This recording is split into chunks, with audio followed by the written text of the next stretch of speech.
আজকের সংবাদ। শনিবার নারায়ণগড় বিধানসভা এলাকায় শিক্ষকদের নিয়ে বিশেষ সংবর্ধনা সভার আয়োজন করলেন এলাকার বিধায়ক সূর্যকান্ত অত্র।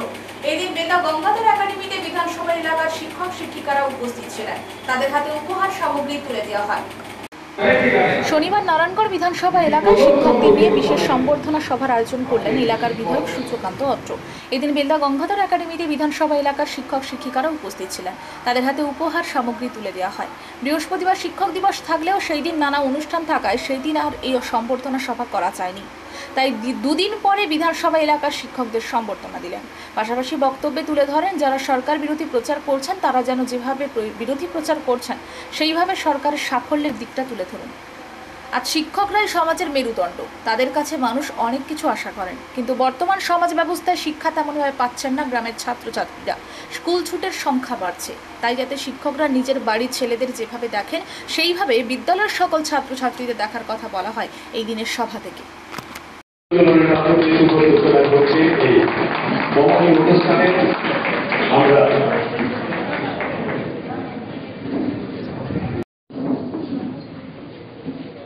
এই প্রতিকৃতিতে শ্রদ্ধা জ্ঞাপন করছেন, যেহেতু শ্রদ্ধা জ্ঞাপনের জন্য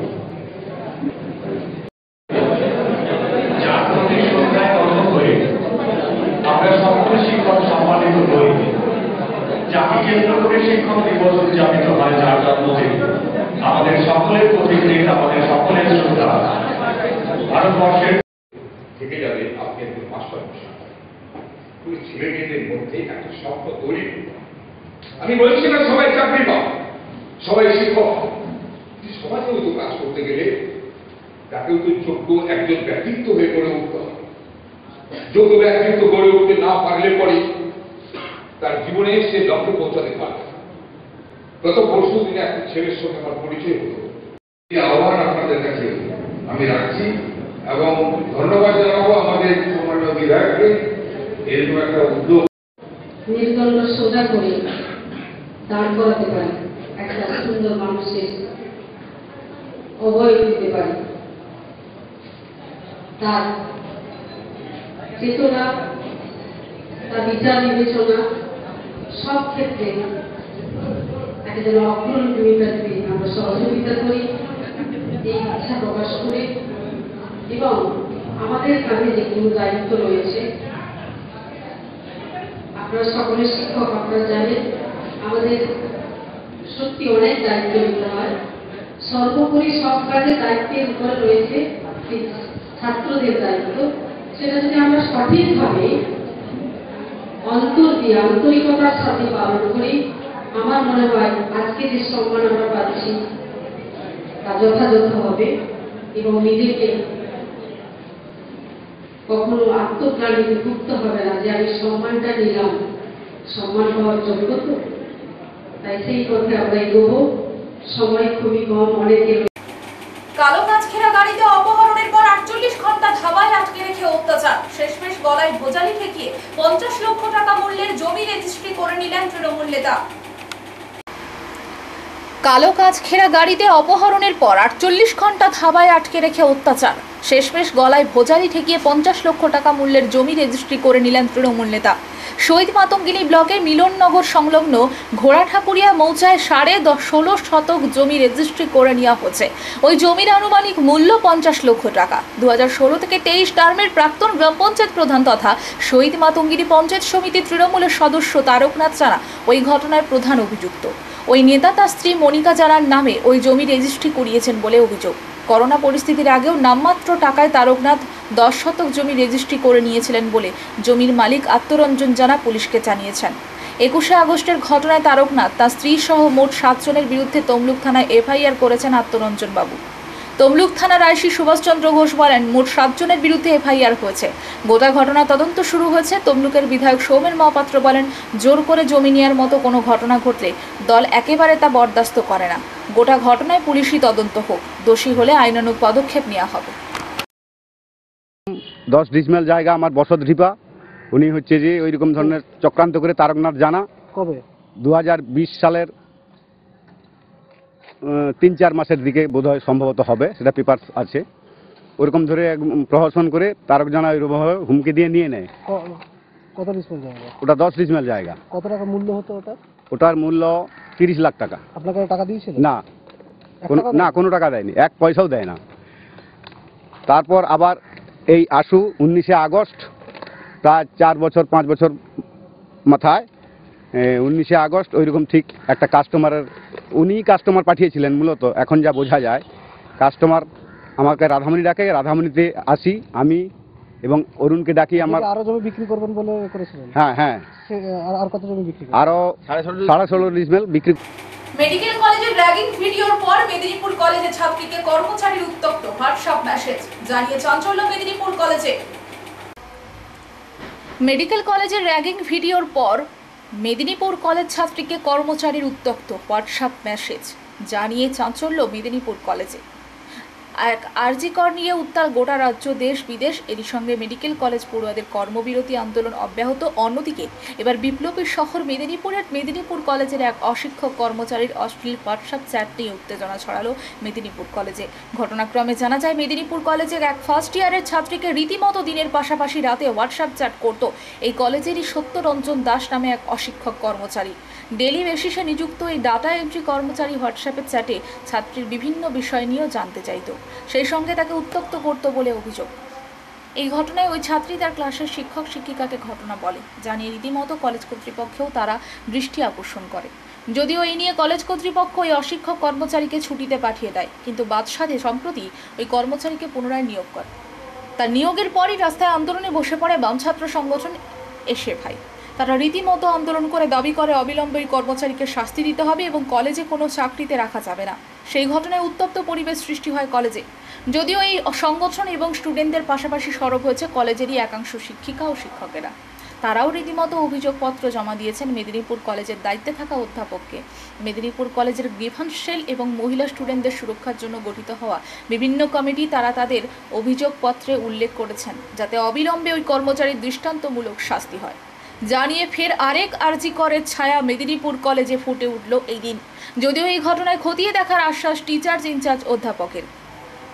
এ বিষয়ে ওই পড়ুয়া এক বিবৃতিতে বলে, রাতের বেলায় আমাকে ওই কর্মচারী হোয়াটসঅ্যাপে মেসেজ করত, বিভিন্নভাবে প্রলোভন দেখাতো, নানা রকম কুইগিত করত। আমি কেবল জানতে চেয়েছিলাম আমার ফোন নম্বর উনি কিভাবে পেয়েছেন। যদিও উনি কোনো উত্তর দেননি। এরপরে বিষয়টি নিয়ে আমি কলেজ অধ্যক্ষকে জানিয়েছি। এই ঘটনায় গ্রিভান্স সেল মহিলা সুরক্ষা কমিটির অধ্যাপিকারা বলেন, এর আগেও ওই ধরনের অভিযোগ উঠেছিল ওই কর্মচারীর বিরুদ্ধে, কিন্তু বর্তমান প্রিন্সিপাল উনি কোনো ব্যবস্থাই নেননি। আমরা বিষয়টি নিয়ে সরব হয়েছি এবং প্রতিবাদ করেছি। আমরা চাইব ওই কর্মচারীর দৃষ্টান্তমূলক শাস্তি হোক।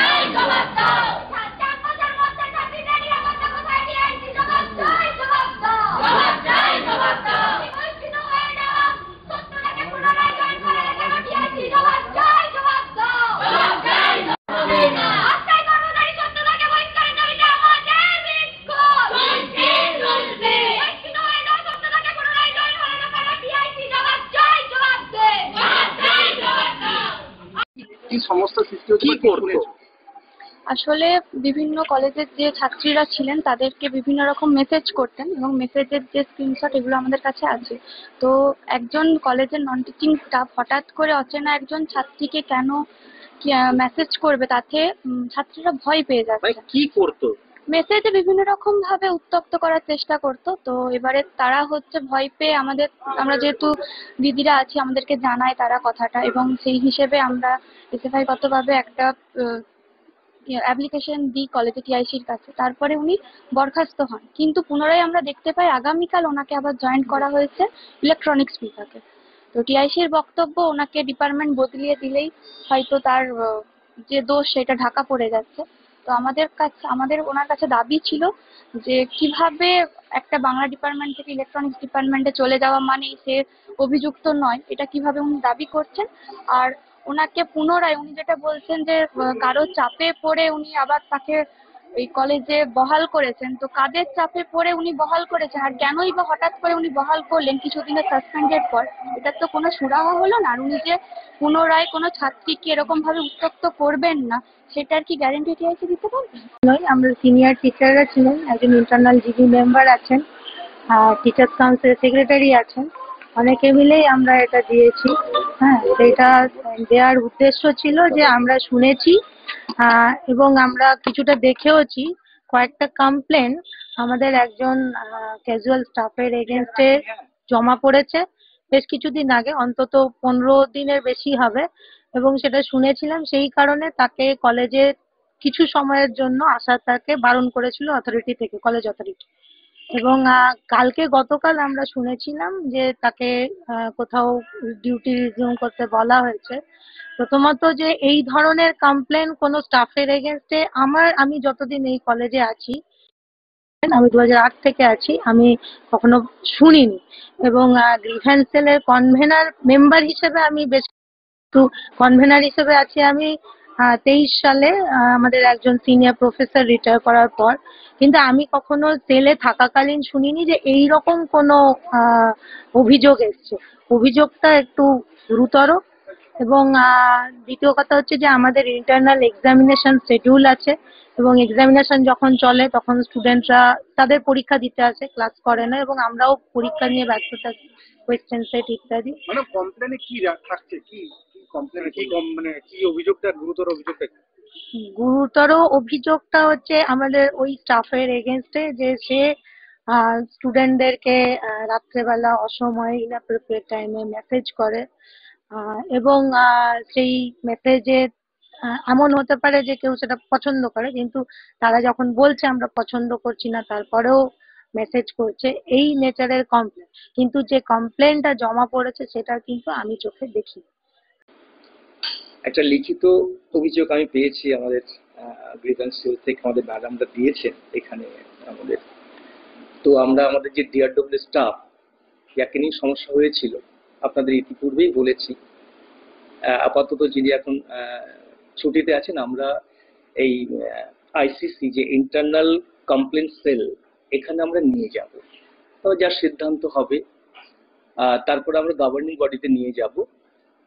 গভর্নিং বডি আমার সর্বোচ্চ সংস্থা, সেখানে অবশ্যই নিয়ে যেতে হবে, এবং সেখানে যে সিদ্ধান্ত হবে সেটাই আমরা মেনে নেব বা তাকে সেটা আমরা জানাবো। এই সিদ্ধান্ত আমরা গতকালই নিয়েছিলাম, আমরা আজকেও আপনাদের বলেছি, আবারও বলছি যে আমরা ওই আইসিসিতে ওটা নিয়ে যাব। সেটা এই যে কমপ্লেন্ট এসছে, অন্তত কলেজের যে ভাবমূর্তি আছে, শুধু পশ্চিমবঙ্গ নয় ভারতবর্ষের মধ্যে যে কলেজ একটা 32তম র্যাঙ্কে আছে NIRF র্যাঙ্কিংয়ে, তা সেই কলেজে তো কোনো ইউনিয়ন নেই, একটা স্টুডেন্টস কাউন্সিল আছে, এখানে কোনো ভোট হয় না। তা সেই কলেজ একটা যে উচ্চতায় বিরাজ করে, সবসময় একটা নজরদারি আমাদের থাকে, একটা দৃষ্টান্ত স্থাপন করুক কলেজে। চারিদিকে তো অভিনন্দন আমরা পাই, আমাদের ছাত্রছাত্রীর সাথে তুলনা হয় না, যেভাবে কলেজ চলে সত্যি গর্ব করার মতো একটা কলেজ। সেখানে সমস্যা হলে সবসময় কিন্তু আমরা ঝাঁপিয়ে পড়ি এবং তার সমাধান করার চেষ্টা অবশ্যই আমরা করি। সেভাবে কিন্তু কলেজ এগিয়ে আসছে, এত ছেলে মেয়ে ভর্তি হচ্ছে কিন্তু সেই সুনাম আছে বলেই। তা সেটা তো আমরা সবসময় চেষ্টা করি। আমার কলেজের পুরো মানে অধ্যাপক অধ্যাপিকা শিক্ষাকর্মী আমাদের ছাত্রছাত্রীরাও কিন্তু কোঅপারেশন করে, যার জন্য কলেজ এই জায়গায় আজকে যাচ্ছে। তাহলে অভিযোগ এসছে, আমরা সেভাবে সেই জায়গায় যাব, অবশ্যই একটা সুষ্ঠু ব্যবস্থা আমরা করব। আর যদি অন্যায় করে থাকে অবশ্যই তার শাস্তি সে কিন্তু পাবে, এবং সেই শাস্তি আমাদের গভর্নিং বডি অবশ্যই সেই ব্যবস্থা করবে। শুক্রবার রাত্রে প্রায় 100 মিটারের বেশি কংক্রিটের ঢালাই রাস্তা সহ রূপনারায়ণ নদী বাঁধ ধস নেমে নদী গর্ভে চলে যায়। নদী ভাঙনকে কেন্দ্র করে উত্তেজনা ছড়ায় মহিষাদলের অমৃতবেড়িয়া গ্রাম পঞ্চায়েতে। শুক্রবার রাত্রে প্রায় 100 মিটারের বেশি কংক্রিটের ঢালাই রাস্তা সহ রূপনারায়ণ নদী বাঁধ ধস নেমে নদী গর্ভে চলে যায়। নদী ভাঙনকে কেন্দ্র করে উত্তেজনা ছড়ায় মহিষাদলের অমৃতবেড়িয়া গ্রাম পঞ্চায়েতে। নদী বাঁধের এই ভয়াবহ ভাঙনে রীতিমতো আতঙ্কিত হয়ে পড়েন গ্রামবাসীরা। ভাঙন মেরামতের চেষ্টায় গ্রামবাসীরা ঘটনাস্থলে কাজ করতে থাকেন। গ্রামবাসীরা মাটির বস্তা ফেলে মেরামত করতে থাকেন। যুদ্ধকালীন তৎপরতায় কাজ করছে সেচ দপ্তর। 100 মিটার বাঁধ ভেঙে নদী গর্ভে চলে যায়, ফলে আতঙ্কিত হয়ে পড়েন, এমনটাই জানান স্থানীয় বাসিন্দারা। সরে আছে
আপনাদের কাছে একটাই অনুরোধ, যাতে এনারা সুস্থভাবে থাকতে পারে, আর সুস্থভাবে একটু বেঁধে দিবেন, একটু সহযোগিতা করবেন আপনারা, না হলে এনারা বাঁচবে কি করে।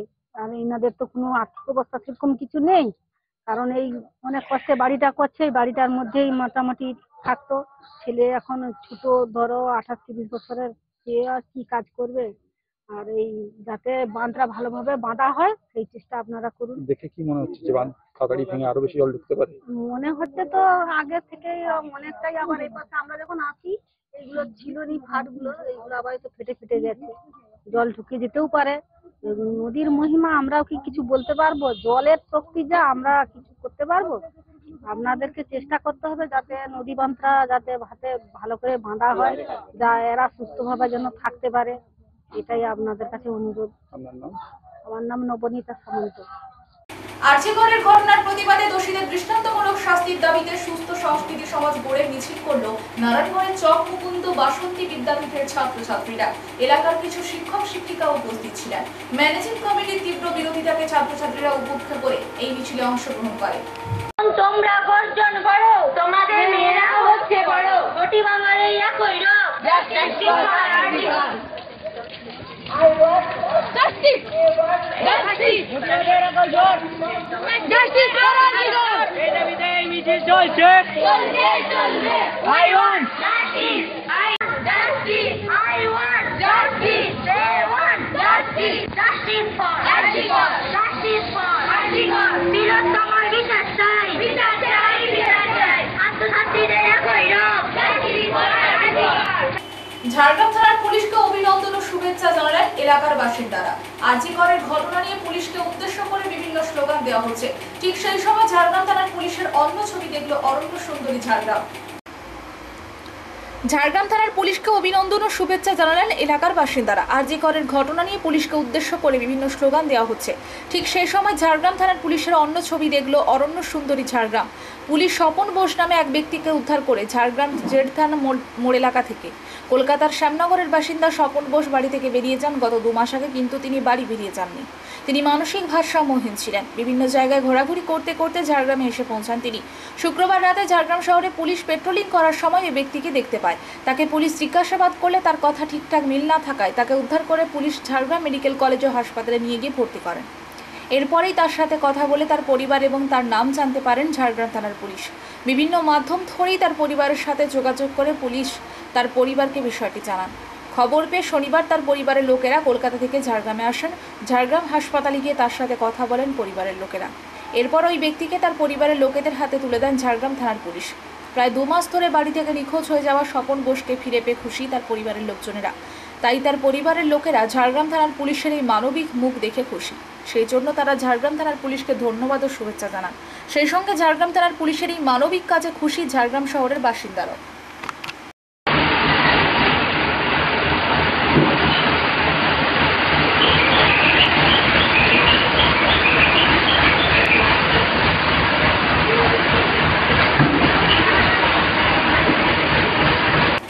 যেখানে পুজোর 2 মাস আগে থেকে পাইকারি বাজার জমজমাট থাকে, এবার এবার পুজোর 1 মাস আগেও পুজোর বাজার তেমন না থাকায় মাথায় হাত ব্যবসায়ীদের। বিশেষ করে এবার পুজোর বাজার সঠিকভাবে হবে কিনা সেই চিন্তায় ব্যবসায়ীরা। যেখানে পুজোর 2 মাস আগে থেকে পাইকারি বাজার জমজমাট থাকে, এবার পুজোর 1 মাস আগেও পুজোর বাজার তেমন না থাকায় মাথায় হাত ব্যবসায়ীদের। বিশেষ করে এবার পুজোর বাজার সঠিকভাবে হবে কিনা সেই চিন্তায় ব্যবসায়ীরা। উল্লেখ করা যেতে পারে, করোনার পর থেকে বাজার তেমন ভাবে নেই, তার সঙ্গে কেন্দ্রীয় সরকার এই রাজ্যের প্রাপ্য টাকা না দেওয়ায় এক প্রকার সমস্ত সরকারি কাজ বন্ধ। 100 দিনের বকেয়া টাকা এখনো পাননি জব কার্ডধারীরা। তার সঙ্গে বিভিন্ন চিট ফান্ডে টাকা রেখে সর্বশান্ত হওয়া মানুষদের নানাভাবে প্রলোভন দেখিয়ে টাকা ফেরতের কথা বললেও কোনো টাকা পাননি। মানুষের হাতে বর্তমানে টাকা নেই বললে ভুল হবে না। তবে রাজ্যের মুখ্যমন্ত্রী দেওয়া লক্ষ্মী ভাণ্ডারের টাকা প্রতিনিয়ত পাচ্ছেন মহিলারা। রয়েছে স্বসহায়ক দলের মহিলাদের লক্ষপতি মহিলা হওয়ার প্রতিযোগিতা। আর তাতে কিছুটা বাজার ভালো হলেও যারা পাইকারি দোকানের ব্যবসা করেন তাদের বক্তব্য এবার তেমনভাবে বিক্রি হচ্ছে না। তার মধ্যে 1 মাস ধরে আরজি করের ঘটনা আর কিছুটা সমস্যা দেখা দিয়েছে। কলকাতার বাজার প্রতিনিয়ত বন্ধ থাকায় ব্যবসায় ক্ষতি হচ্ছে। আর জেলার বিভিন্ন বাজারেও একই চিত্র। শনিবার ছিল গণেশ পুজো, আর এই দিন বিভিন্ন জায়গায় গণেশ পুজোয় মাতেন উদ্যোক্তারা। তবে সরকারের পক্ষ থেকে প্রতিটি ক্লাবকে টাকা দেওয়ায় পুজোর বাজেট তৈরি করে মণ্ডপ তৈরি শুরু করে দিয়েছেন উদ্যোক্তারা। একদিনের অন্যতম কঠিন স্পোর্টিং ইভেন্ট আয়রনম্যান ট্রায়াথলন সফল হয়ে আয়রনম্যান খেতাব পেলেন ঝাড়গ্রামের আদিবাসী যুবক জনা মান্ডি। নির্ধারিত সময়ের আগেই 3 গেমের এই চ্যালেঞ্জ তিনি সম্পন্ন করেছেন বলে খবর। একদিনের অন্যতম কঠিন স্পোর্টিং ইভেন্ট আয়রনম্যান ট্রায়াথলনের সফল হয়ে আয়রনম্যান খেতাব পেলেন ঝাড়গ্রামের আদিবাসী যুবক জনা মান্ডি। নির্ধারিত সময়ের আগে 3 গেমের এই চ্যালেঞ্জ তিনি সম্পন্ন করেছেন বলে খবর। বছর 33-এর জনার বাড়ি ঝাড়গ্রামের সাকরাইলের 36 গ্রাম পঞ্চায়েতের পালইডাঙ্গা গ্রামে। কর্মসূত্রে আপাতত জার্মানির বার্লিনে থাকেন তিনি। জার্মানির ডুইসবার্গে গত 1 সেপ্টেম্বর বসেছিল আয়রনম্যানের আসর। প্রতি বছরই ইউরোপের কোনো না কোনো দেশে এই প্রতিযোগিতা আয়োজিত হয়। প্রতিযোগীদের সাঁতার, সাইকেল চালানো এবং দৌড় 3টি গেম সম্পূর্ণ করতে হয় নির্দিষ্ট সময়ের মধ্যে।